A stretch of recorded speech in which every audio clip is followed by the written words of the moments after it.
How's it going, everyone? Welcome back to another episode of the Catalyzing Podcast. So excited to feature an entrepreneur today, someone who has just built his business from the ground up, and he has a really amazing story to go with it. And one of the things I've always appreciated, I've been following Jay Ostia of Nexus Sports Medicine ever since he really launched the Nexus brand on Instagram and through social media.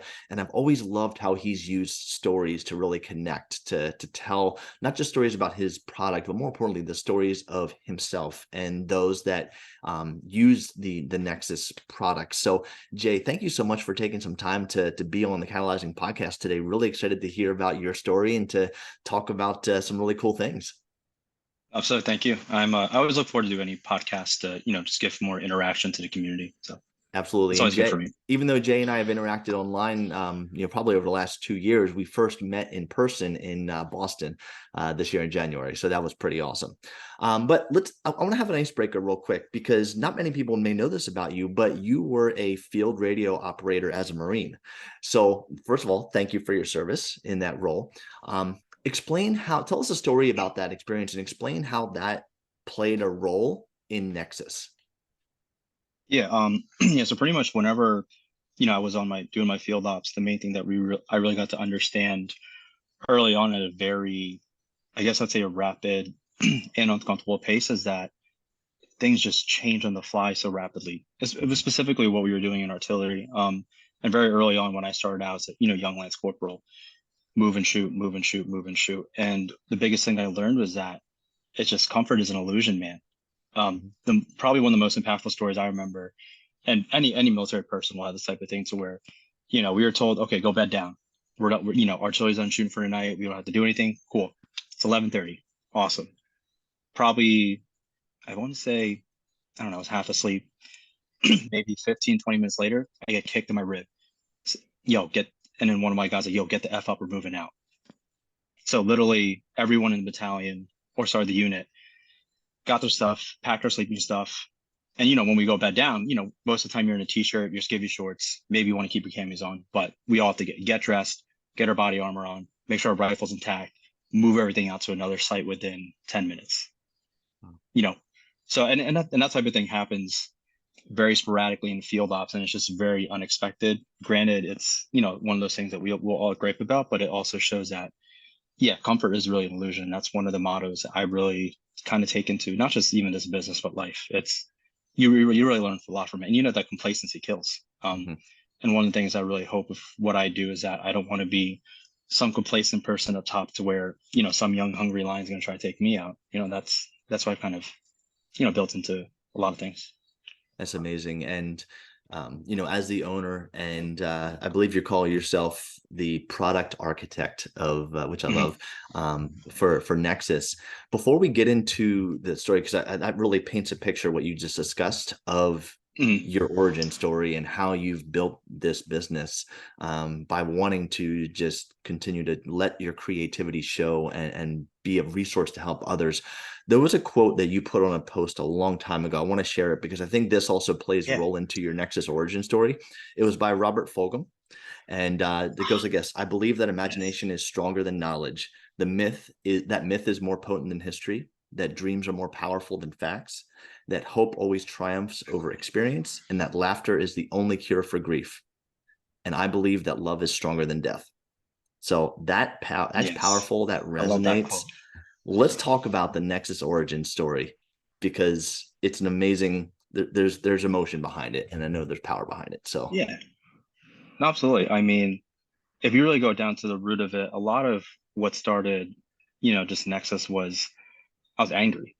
I was depressed and, trying to figure out, where's my way into athletic training. So I'm a secondary school AT. So for all my high school ATs out there, I'm with you, So one of those things is that I wanted to show you don't have to work at a top level place, a high D1, a professional setting to kind of do something great. And then it just took me a long time to try to figure out how do I incorporate, my passion for art. A lot of people don't know I was an art major. Art's still my biggest passion. Can I incorporate that type of creativity with product design and all these things? And it was a rough journey just in the planning process because, I looked through the secondary school AT Facebook page and just looking at kits and everyone's just talking about cheap Amazon, cheap Amazon, cheap Amazon, cheap Amazon. And for me as a Marine, I know about the high end, tactical brands, right? Max Edition, Hazard 4, 511, all them. And there was a heavy ratio of not many people talking about that. So I understand nylon pretty well, and I wanted to design my own kit to just start this out and just let's wing it. And I was extremely scared because I didn't know if people would buy a better kit, you know. And just going into that, I wanted to put something that just had a different edge into the profession. Just kind of looking at the landscape. I had people say, you should sell your idea, your product, whatever, to the big corporations. I just didn't see that it would represent what I'm trying to do. So, but the logic behind it too was just trying to confront again the mental health side. I was really angry and I was really depressed. And one of the biggest, as you look into your hat, one of the biggest catalysts for me going into 2021 as I tried to interview for a special ops position here in Tampa. I want to go work with the military as an AT, and I wouldn't get interviewed because I didn't have any Olympic or D1 or professional experience. Even though I did many years as a radio operator in the field, right? So F me. But yeah, but literally that was one of the catalysts, and that's where just going to whoever's listening that was the point to where I figured out I'm not going to let, even though they're not my supervisor, just someone in some random position determine my future.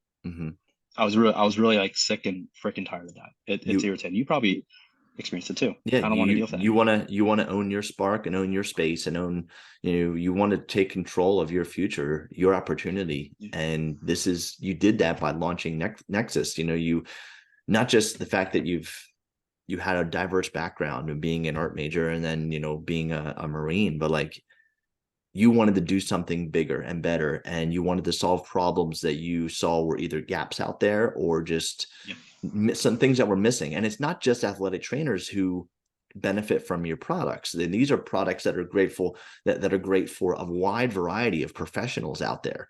They're just very, the great thing about your products is they're creative, they're high quality.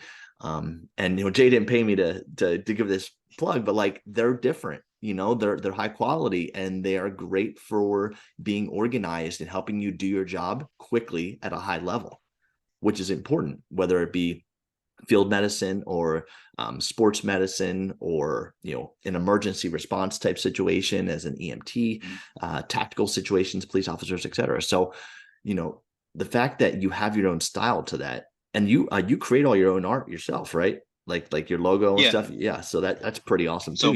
It's authentically you. Yeah.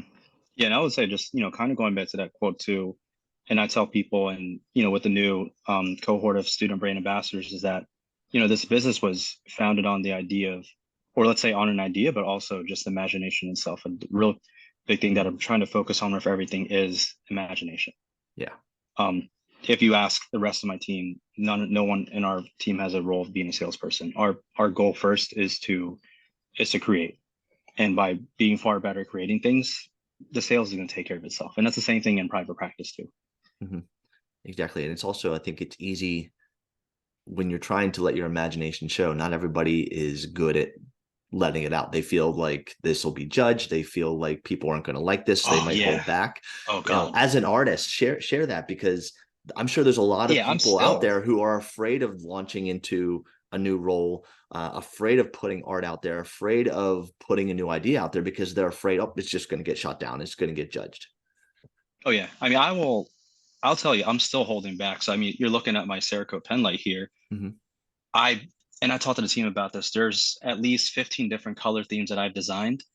And it sucks that I most likely can't even do half of them because they're catered to my style. So for me on the selfish side, as an artist, like I still do art, for myself to cater to that, but I still have to think about the customer, what I'm doing. So there's a hard balance. There's a hard medium. But to just put it out there, if you have the right conviction and that you're putting creativity out there that should hit a certain element of whatever your market, your niche, your customer base, you should be successful as long as you execute properly and you're just very honest with it. I mean, in front of me, our fabric swatches that I plan to release for next year and the year after. And, I look at them and I have pretty good conviction in it. And it's a learning process too. And if you go out there and if you fail, that's okay. It's just, you learned one way of how not to do something. Exactly. It's a learning experience. And, I'm sure there's been challenges as an AT as a healthcare professional who is an entrepreneur. What are some challenges that you faced, and kind of how have you overcome those challenges? And maybe even think, like, if there was one thing you would do differently since launching Nexus, what would that be? Well, from the beginning, the whole thing has been a crazy challenge. Yeah. I mean, just starting from the beginning, and people ask me, how do you create your own product? Literally, you start from paper, right? And you analyze, what problem you're trying to solve and how do you try to be far better. But the most difficult thing is just getting from the idea phase to manufacturing. And I'll tell you, man, it took me a year of research to find my manufacturer. Mm. But this is the big part for me, is that literally YouTube University, man. A lot of Google, because I couldn't find a certain person to mentor me into this process. And so I'll tell you and everyone, I did a ton of research, every little detail, trying to understand manufacturing, international logistics. And then I will say, just going into, I was very confident with the design, but I didn't really understand the website. So the website, I put on the website maybe 2 months before the pre-order, and I really wish I did a lot more, I guess, work or maybe research behind it, like really making sure it was really prepped for the first pre-order. Even though the first pre-order did great, but my wife and I do so much work, man, in the beginning. But again, it's a learning process, and I would rather say that I'd rather have a really good pre-order, that sold out really quick, and have to do so much end on the logistics side and shipping, versus having a badass website and nothing sold, So, and I always try to look at, with whatever, every failure, look at what's, gone right. And it's, again, like, it's all a learning process, and you learn from every single failure. And behind the scenes, like, people don't know, I failed a lot. I failed a lot with this little pen light to get it the way I wanted to. So, and everyone's said, can I buy your prototypes? And I can't sell my prototypes. It's a part of me. It's a part of that history and the evolution. And I will say that I hate the word innovation. I think it's overused, and what we focus on is evolution. So let's talk about that. Innovation versus evolution. Clarify in your mind personally what the difference is and how evolution is more powerful.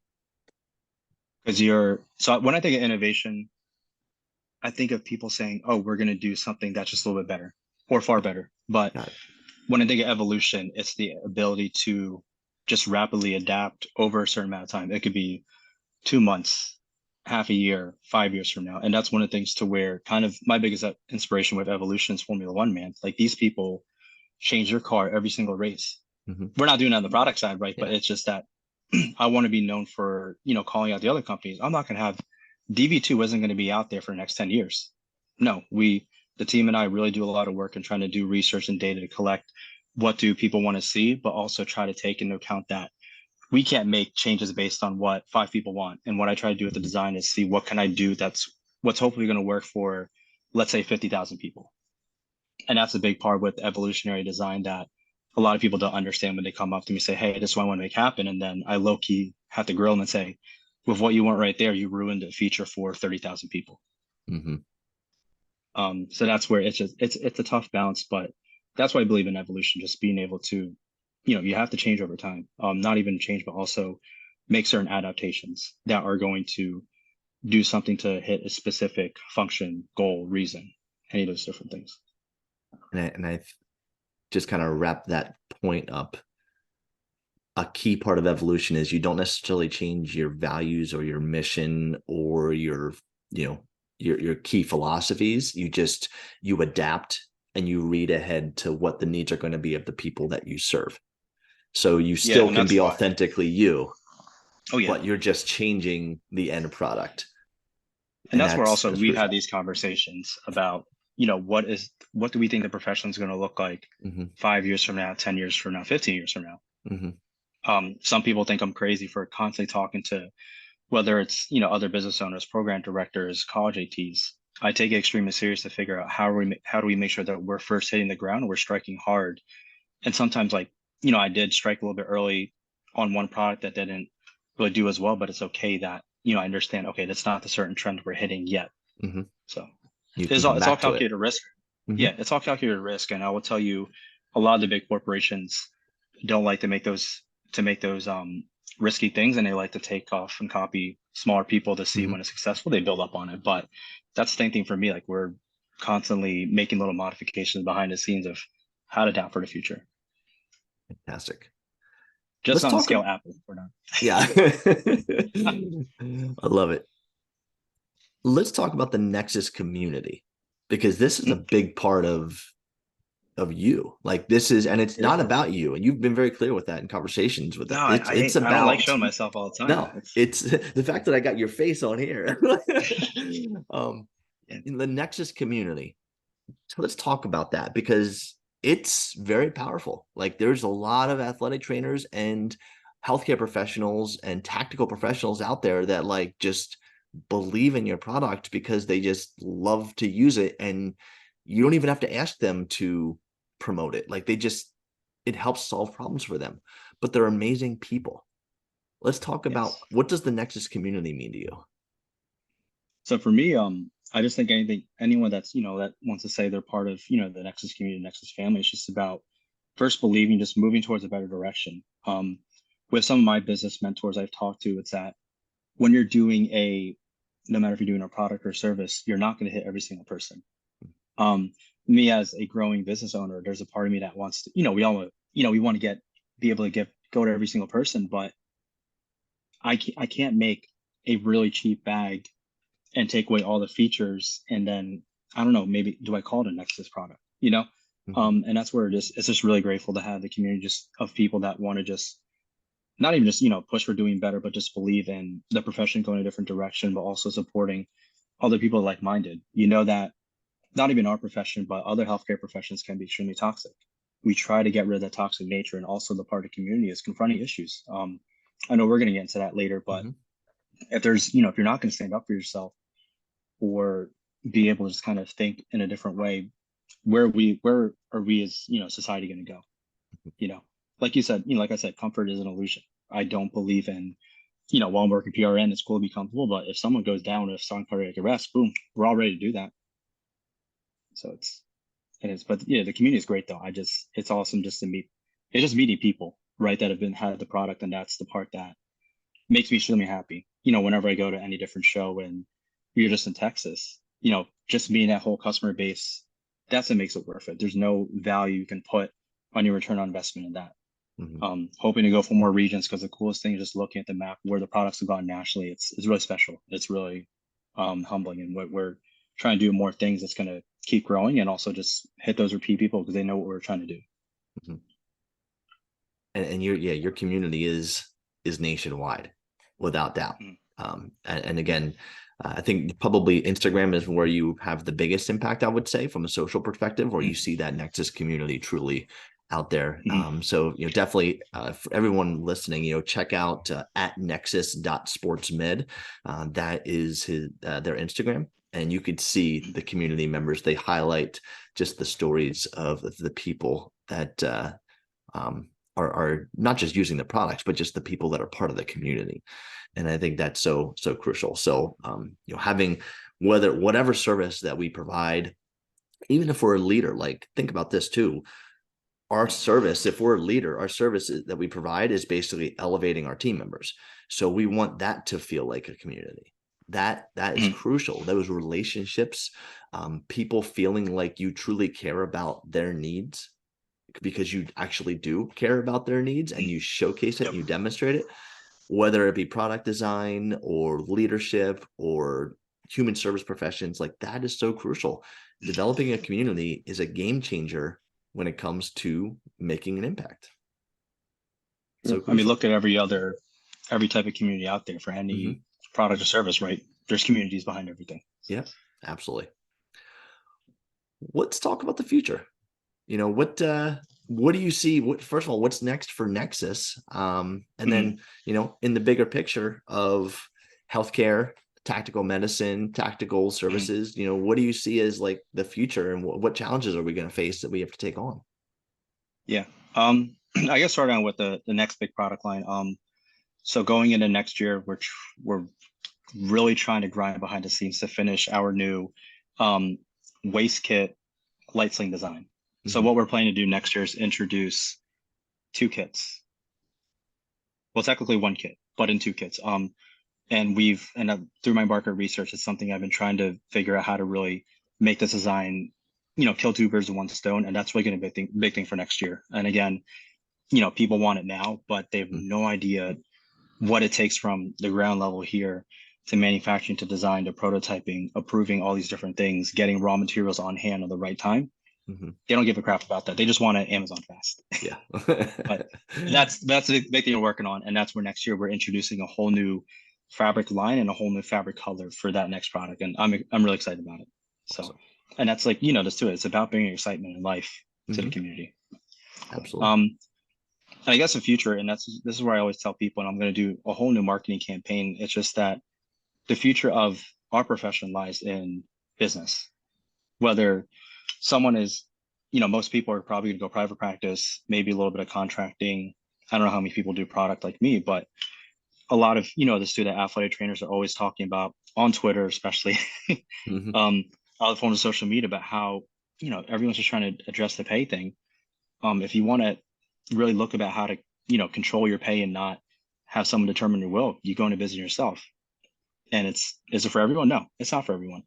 But if you're really that type of person that just doesn't want to, again, just be under that umbrella of just, let's say, higher admin control, you got to take that step, or you develop and work with other people to develop to make different business systems that are going to better the profession. Because the big thing that I've seen is that, and we all talk about it, why are LMTs, Kairos, other people doing the same stuff we are? And because they actually took the step to do it. So we as a profession, for all those people that keep complaining out there, you got to stop complaining. You need to stop freaking complaining, get out there and, with under hopeful good mentorship, get out there and make it happen. Because right now, and hopefully if this video is live, is that other people here, we're sitting in the dust. We take this back going to my desert field op, we're going to be left in the dust while everyone's going here, and we're just stuck in different ways, and we're not adapting, we're not evolving. And it's cool that we're, going into other professions, but having a business mindset changes things completely. And other people have gone into that, and again, they've learned from it, but we have to keep pushing into that. And our generation of athletic trainers has to help lead the way. And I'm talking about other ATs that are business owners. And some people say, oh, there's not many business owners. No, there's a good amount. I've connected with a lot of great business owners. You can do it. You can compete with all the people I just talked about. On another though, just talking about the future of how we're going to operate, in the workforce. Obviously, I'm hugely passionate about the military. I'll say that I'm extremely disappointed with how we're being utilized in the field. Athletic trainers, we keep using the clinic. Okay, so what? What I really wanted to see was that we're going to move in a direction to where we're utilizing field ops, OCONUS within the United States, just home field ops, to where someone has a nasty ortho injury. I'm not going to try to bash too much on corpsmen and medics, but we're musculoskeletal experts. We need to check this out. And we are being so underutilized in that field. And for me, someone is passionate about it, I can't say anything. And this too, that in this world and what we all going to deal with, it's political in the sense that where it takes the right person or the wrong person that's in your way to make something great happen. And right now, there's a lot of things in our way to make us really, really, really seen with heavy value in the military field. Industrial setting, it's growing great. There's still more room for growth there. ATs are in, clinic practice, but I just saw on some NATA, what is it?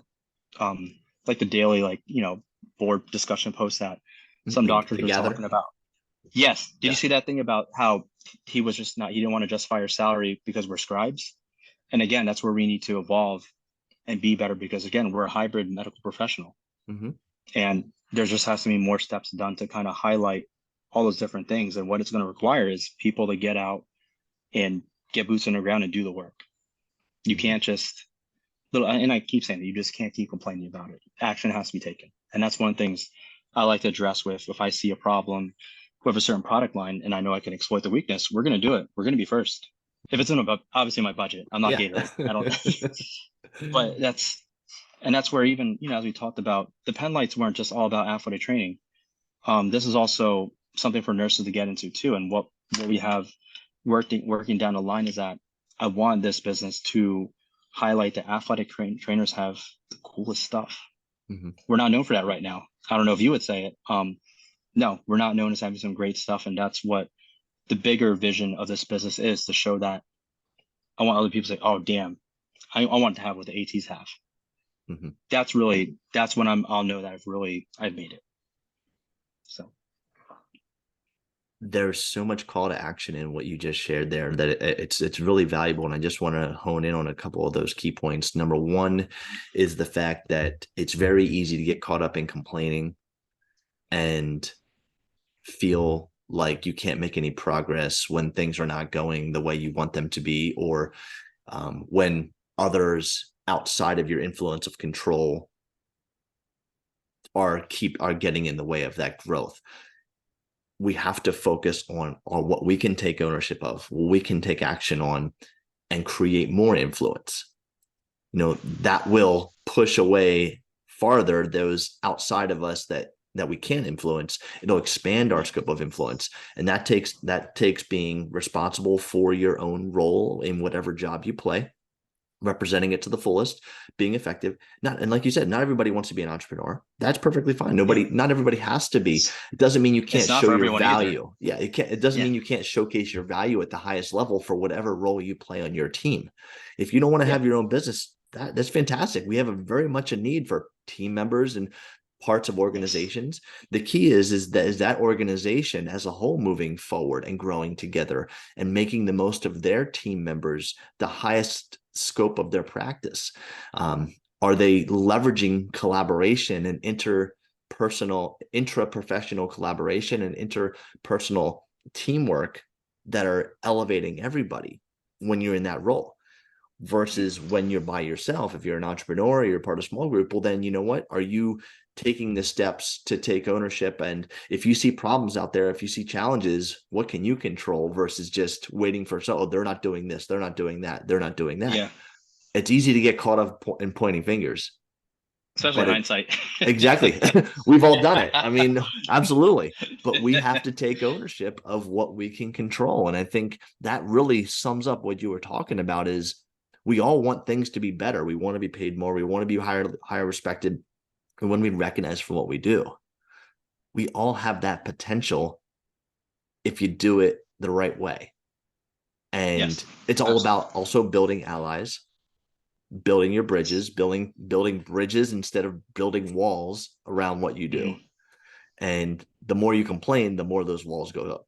The more that Well, I was you gonna say too that if you're facing walls, and I learned this early on, you just sometimes have to just go in a different direction, Mhm. and going that different Yep, direction it's still gonna help get you to where you want to be. correct. The fun fact that a lot of people don't know is that the dead bug wasn't my first product I designed. Hmm.